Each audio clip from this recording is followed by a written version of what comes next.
ഇന്നത്തെ മാർക്കറ്റിലെ പ്രധാനപ്പെട്ട അപ്ഡേറ്റ്സ് നോക്കാം. ഇപ്പോൾ ട്രേഡ് ചെയ്യുന്ന ഗിഫ്റ്റ് നിഫ്റ്റി ഏകദേശം 30 പോയിന്റ് മൈനസിലാണ് ട്രേഡ് ചെയ്യുന്നത്.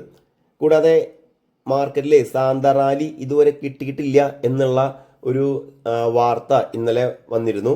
അതിന്റെ പ്രധാനപ്പെട്ട കാരണം നിലനിൽക്കുന്നത് എന്താണെന്ന് വെച്ചാൽ, ഒന്ന് ഇന്ത്യ കരാറ് ഇന്ത്യ യു എസ് കരാറ് വൈകുന്നു എന്നുള്ളതും, അതുമാതിരി തന്നെ റുപ്പി വലിയ രീതിയിൽ ഫോളോ ആയതും മാർക്കറ്റിൽ വലിയ റാലി ഉണ്ടാക്കാതിരിക്കാൻ കാരണമായി.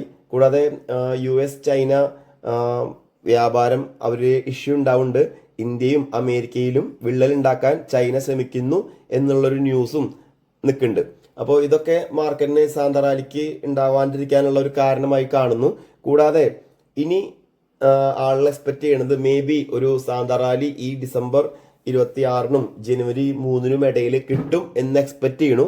അതിന്റെ പ്രധാനപ്പെട്ട കാരണം എന്താന്ന് നോക്കി കഴിഞ്ഞാൽ, മാർക്കറ്റിൽ വോളിയം നല്ല രീതിയിൽ കുറവാണ്. അതിന്റെ പ്രധാനപ്പെട്ട കാരണം FIS മാർക്കറ്റിൽ ഇല്ല. അതായത് കഴിഞ്ഞ 24-ാം തീയതി ഏർലി US മാർക്കറ്റ് ക്ലോസ് ചെയ്തിരുന്നു.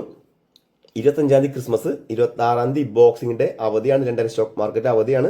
31 ജനുവരി 1 ന്യൂ ഇയർ ആണ്. അപ്പൊ അതുകൊണ്ട് തന്നെ മാർക്കറ്റിൽ FIS അതായത് US മാർക്കറ്റിൽ നിക്ഷേപകര് എല്ലാവരും ഒരു ലോങ് ബ്രേക്കാണ്, ഒരു വെക്കേഷൻ മോഡിലാണ് എന്നുള്ളത് നമ്മൾക്ക് ആളുകൾക്ക് ഒരു ഫ്രഷ് ബൈ വരാൻ ഉള്ള ഒരു സാധ്യത നിലനിൽക്കുന്നു എന്നുള്ളത് ശ്രദ്ധിക്കേണ്ട ഒരു കാര്യമാണ്. FIS മാർക്കറ്റ് ഇല്ല എന്നുള്ളത് ശ്രദ്ധിക്കുക. കൂടാതെ നമ്മുടെ US മാർക്കറ്റിലെ ടാക്സ് ഹാർവസ്റ്റിംഗ് എന്താണെന്ന് നമ്മൾ മുൻപ് പറഞ്ഞിരുന്നു. അപ്പോൾ ഇവിടെ പുറത്ത് US അവരുടെ ഫിനാൻഷ്യൽ ഇയർ അവസാനിക്കുന്നത് ജനുവരി 31-നാണ്. അപ്പോൾ അവരെന്ത് ചെയ്യും? ലോസിലുള്ള സ്റ്റോക്കുകൾ സെല്ല് ചെയ്ത്, കാരണം ടാക്സ് അഡ്ജസ്റ്റ് ചെയ്യാൻ വേണ്ടിയിട്ട് അവര് ജനുവരിയിൽ സ്റ്റോക്ക് എല്ലാം തിരിച്ചു വാങ്ങും. അപ്പോൾ അതുകൊണ്ട് തന്നെ നമുക്ക് സാന്ത റാലി എന്ന് പറയുന്ന സംഭവം കിട്ടാൻ സാധ്യതയുള്ളത് ഈ ഒരു വീക്കിൽ കിട്ടാൻ സാധ്യതയുണ്ട് എന്ന് പറയുന്നു.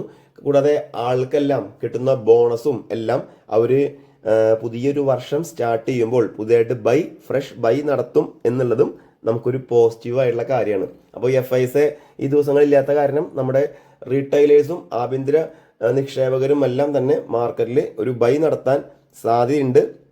അപ്പോൾ ജനുവരി 1-2 കൂടിയും അടുത്ത ദിവസങ്ങളിൽ ഇന്ത്യൻ വിപണിക്ക് ഒരു പോസിറ്റീവായിട്ട് കാണുന്നു. കാരണം ട്രേഡിംഗ് ഓപ്പർച്യൂണിറ്റി ആയിട്ട് മാർക്കറ്റിൽ റീറ്റെയിലേഴ്സും ആഭ്യന്തര നിക്ഷേപകരും ഉണ്ടായിരിക്കും എന്നുള്ളത് നമുക്ക് ശ്രദ്ധിക്കാം.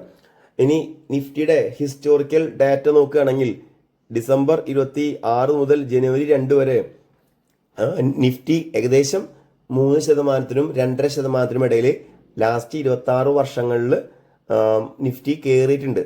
നിഫ്റ്റി സ്റ്റോക്കുകളിൽ കയറിയിട്ടുണ്ട്.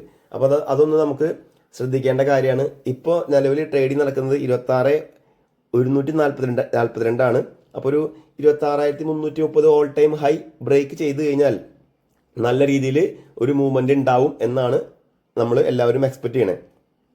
FIS മാർക്കറ്റിൽ ആകെ 3 ദിവസം, ഡിസംബറിൽ ആകെ 3 ദിവസം 17, 18, 19 മാത്രമാണ് FIS ബൈസ് ആയിരുന്നത്. ഇന്നലെയും ലാസ്റ്റ് ഡേയും FIS 1,700 കോടി രൂപയ്ക്ക് സെല്ല് നടത്തി. ബാക്കി എല്ലാ ദിവസങ്ങളിലും FIS നെറ്റ് സെല്ലേഴ്സ് ആയിരുന്നു. ലാസ്റ്റ് 3 ദിവസം 22, 23, 24 ദിവസങ്ങളിലും അവര് നെറ്റ് സെല്ലേഴ്സ് ആയിരുന്നു. ഏകദേശം ഡിസംബർ മാസം 23,830 കോടി രൂപയ്ക്ക് മാത്രം അവര് സെല്ല് നടത്തി. ഇനി നമുക്ക് കുറച്ച് പ്രധാനപ്പെട്ട ന്യൂസുകൾ നോക്കുകയാണെങ്കിൽ, സെപ്റ്റോ 2026 അവരുടെ IPO വരും. ഈ വെള്ളിയാഴ്ച അവര് IPOന്റെ പേപ്പേഴ്സ് സമർപ്പിക്കും. 10 മിനിറ്റിൽ ഡെലിവറി എന്നുള്ള ഒരു ആശയമാണ് സെപ്റ്റോ മാർക്കറ്റിൽ കൊണ്ടുവന്നിട്ടുള്ളത്. അവരുടെ ഫസ്റ്റ് മാർക്കറ്റിൽ ഒരു വന്നത് 2020-ലായിരുന്നു. 6 കൊല്ലത്തിനുള്ളിൽ അവര് IPO വരികയാണെങ്കിൽ അത് ആദ്യമായിട്ട് വരുന്ന അങ്ങനത്തെ ഒരു കമ്പനി ആയിരിക്കും. ഇനി നമ്മുടെ ഇന്ത്യയും US-ഉമായിട്ടുള്ള ഇഷ്യൂകളിൽ ഇന്ത്യക്ക് മേൽക്കൈ എന്നാണ് പൊതുവെ എന്താ പറയുക ഇന്റർനാഷണൽ മാർക്കറ്റിലെ ഒരു ടോക്ക്. അതെന്താ വെച്ച് കഴിഞ്ഞാൽ, ട്രംപിന്റെ തന്ത്രങ്ങളെല്ലാം ഇന്ത്യ തകർത്തു, ട്രേഡ് മാജിക് ഇന്ത്യയിൽ ഉണ്ടായി എന്നുള്ള കാര്യങ്ങളാണ് നമുക്കിപ്പോൾ നോക്കുമ്പോൾ നമുക്ക് കാണാൻ പറ്റുക. ഒന്നാമതൊരു കാര്യം, ഈ ട്രംപിന്റെ ഇഷ്യൂ നിൽക്കുന്നതുകൊണ്ട് തന്നെ ഇന്ത്യ, UK, ന്യൂസിലൻഡ്, ഒമാൻ ആയിട്ട് റെക്കോർഡ് വേഗത്തിൽ ഇന്ത്യ കരാറ് ഒപ്പിട്ടു എന്നുള്ളത് ശ്രദ്ധിക്കേണ്ട ഒരു പോയിന്റാണ്. അതുപോലെ തന്നെ ഇന്ത്യ ആഫ്രിക്കയിലേക്കും ലാറ്റിൻ അമേരിക്കയിലേക്കും യൂറോപ്പിലേക്കും ഇന്ത്യ കയറ്റുമതി ആരംഭിച്ചു.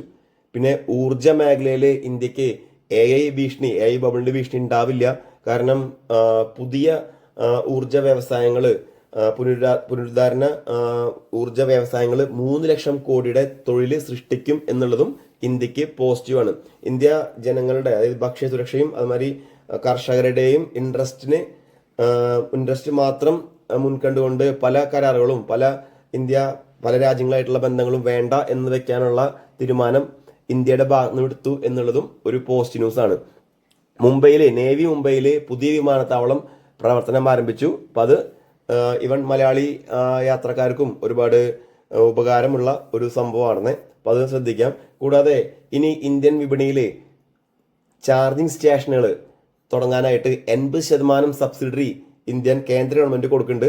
അപ്പം അതിൻ്റെ ഭാഗത്തുനിന്ന് 2000 കോടി രൂപയോളം ആ ചെലവിനായിട്ട് മാറ്റിവെച്ചിട്ടുണ്ട്. 72,000 ചാർജിങ് സ്റ്റേഷനുകൾ രാജ്യത്ത് ഉണ്ടാവും എന്നാണ് പറയുന്നത്.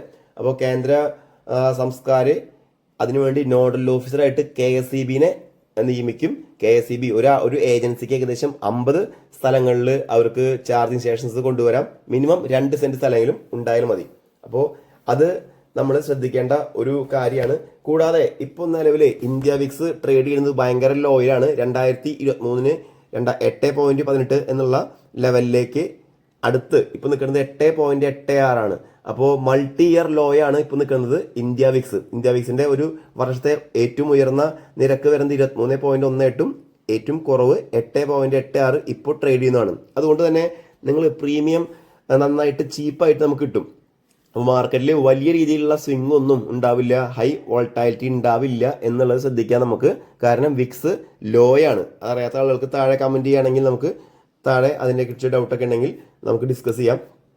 ഇനി ഇപ്പോൾ വിക്സ് താഴെ പോയത് ഒരു ബിഗ് കാം ബിഫോർ സ്ട്രോം എന്ന രീതിയിലും ആൾക്കാർ അതിനെ നോക്കി കാണുന്നുണ്ട്. നമുക്ക് കുറച്ച് സ്റ്റോക്കുകളുടെ ന്യൂസിലേക്ക് പോവാം. ഓലയ്ക്ക് 78 കോടി രൂപയുടെ ഒരു PLA സ്കീം ഗവൺമെന്റിന്റെ ഭാഗത്തു നിന്നും കിട്ടിയിട്ടുണ്ട്. ഐഡിയക്ക് 83 കോടി രൂപയുടെ ടാക്സ് ലയബിലിറ്റി പെനാൽറ്റി ഐഡിയക്ക് കിട്ടിയിട്ടുണ്ട്. നെഗറ്റീവാണ്. JK സിമന്റ് 483 ഹെക്ടർ രാജസ്ഥാനിലെ പുതിയ ഡെവലപ്മെന്റ് ആക്ടിവിറ്റി സ്റ്റാർട്ട് ചെയ്യുന്നുണ്ട്. അൾട്രാടെക്കും 1.8 മെട്രിക് ടണ്ണിൽ മഹാരാഷ്ട്രയിൽ പുതിയൊരു പ്രൊജക്ട് സ്റ്റാർട്ട് ചെയ്തിട്ടുണ്ട്. വിക്രം എഞ്ചിനീയറിംഗ് 400 മെഗാവാട്ടിന്റെ സോളാർ പ്രൊജക്ട് 500 കോടി രൂപയുടെ ഓർഡർ കിട്ടിയിട്ടുണ്ട്. കിംസ് അവർ 300 ബെഡുള്ള ഒരു ഹോസ്പിറ്റൽ ചെന്നൈയിൽ അവർ അക്വയർ ചെയ്തു. ഗുജറാത്ത് ഗ്യാസിന്റെ MD റിസൈൻ ചെയ്തിട്ടുണ്ട്. ലെൻസ്കാർട്ട് 29% സ്റ്റേക്ക് സൗത്ത് കൊറിയയിൽ ഒരു കൊറിയൻ കമ്പനിയെ 3 ബില്യൺ